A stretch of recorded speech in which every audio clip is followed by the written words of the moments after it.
Face à la presse, le porte-parole du gouvernement, Lambert Mende, a précisé que l'adoption de ce projet de loi électorale faisant objet d'une manipulation politicienne a débouché sur les événements ayant entraîné mort d'hommes et pillage. Alors que ce projet de loi électorale avait pour nécessité de prendre en compte l'évolution des données démographiques actualisées et d'identification de la population pour plus d'équité dans la répartition des sièges lors des élections législatives. Lambert Mende a précisé en outre que les auteurs de troubles ont même posté sur les réseaux sociaux des fausses images des prétendues atrocités commises par nos forces de sécurité ou des manifestants à Kinshasa. Pour Lambert Mende, il s'agissait en réalité de photos prises en Haïti, aux Seychelles, Burkina Faso sur Internet depuis longtemps.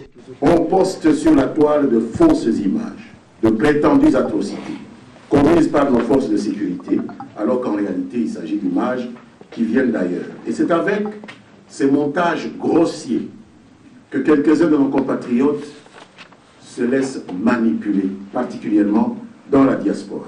Concernant les bilans des événements malheureux du 19 et 20 janvier, Lambert Mende précise. Le nombre de personnes mortes à la faveur de ces événements sur l'ensemble du territoire national est estimé aujourd'hui à 27 personnes tuées. 4 à Goma, 23 à Kinshasa. 2 policiers et non plus un seul figurent parmi les victimes. Pour ce qui est des personnes interpellées par la police, beaucoup ont recouvert la liberté, comme le précise le ministre de la Communication et des Médias. Plus de 500 à peu près de personnes ont été interpellées par la police dans diverses circonstances au cours de ces événements. Après vérification de chaque dossier, 130 à peu près, dont plusieurs étudiants et quelques adolescents mineurs, 130 en tout, ont été remis en liberté. Et au sujet du respect de la Constitution par le président de la République, Lambert Mende Malanga, porte-parole du gouvernement, rassure la population congolaise que le chef de l'État fera comme le dit la loi. Une fois de plus, Lidwin Mafuta Kalumba pour le reportage. Est-ce que le président n'a jamais dit qu'il respecterait la Constitution? Il le dit tous les jours. Est-ce que la Constitution ne donne pas le cheminement à suivre pour quelqu'un qui a déjà fait 2 mandats de président? La Constitution le dit. Alors, dans quels termes ces choses-là doivent être dites pour que cette personne dont vous parlez soit satisfaite? C'est du cinéma. Puisque le président vous dit « je respecterai la Constitution », vous dites « nous sommes allés le voir », d'abord il a détourné la question, on lui a demandé « qu'est-ce que vous vous êtes dit avec le président ?» Et dans un sophisme que je ne sais pas qualifier, il dit « il ne nous a pas dit qu'il ne sera pas candidat ». Mais qu'est-ce que ça veut dire ça?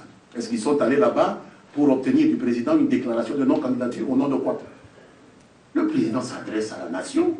Ce n'est pas parce qu'il y a une délégation d'évêques que c'est la nation.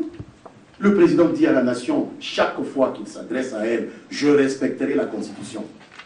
Quel est cet aréopage-là qui doit aller pour obtenir du président quelque chose que la loi n'oblige pas le président à dire?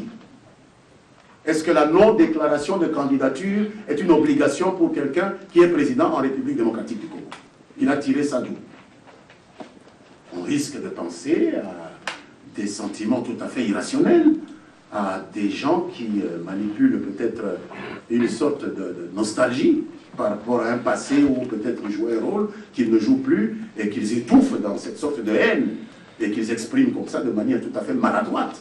Comment vous pouvez exiger de quelqu'un une déclaration de non-candidature? Ça, c'est un nouveau concept en droit constitutionnel.